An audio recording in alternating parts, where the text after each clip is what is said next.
আসসালামু আলাইকুম আনোয়ার ভাই। ওয়ালাইকুম আসসালাম। কেমন আছেন ভাইয়া? আলহামদুলিল্লাহ আল্লাহ শুকরিয়া, আল্লাহর দরবারে অনেক ভালো আছে। আপনার তো ইনশাআল্লাহ অনেকদিন পরে কালুরঘাট ব্রিজে ঘুরতে এসে তো আলহামদুলিল্লাহ আপনার সাথে দেখা হয়ে গেল।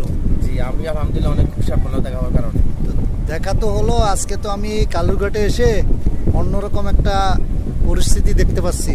আসলে এটা কিন্তু আজকে হয় নাই, দীর্ঘ প্রায় 1 মাস পেরিয়ে গেছে। কালুরঘাট ব্রিজটা এরকমভাবে নতুন করে আবার উন্নয়ন করা হয়েছে। এটারও আপনার পার্ক দিয়ে দেখেন, এই যে সুন্দরভাবে মানুষ চলাফেরা করছেন, একটা রাস্তা দেখেন, সুন্দর করে একটা রাস্তা তৈরি করেছে মানুষ চলাফেরা করার জন্য। এটা কিন্তু দীর্ঘ আগে ছিল না, বিগত আজকে 1 মাস থেকে রোডে মানুষ এখন সুন্দরভাবে চলাফেরা করতেছে। বিশেষ করে বোয়ালখালী উপজেলার মানুষগুলো এদিকে বসবাস করে, এই মানুষগুলো এখান দিয়ে হেঁটে যাওয়া যেতে খুব ভালো একটা স্বাচ্ছন্দ্য বোধ করতেছে। এবং এই ব্রিজটা দেখেন, এই কালুরঘাট ব্রিজটাকে উপরে আবার নতুন করে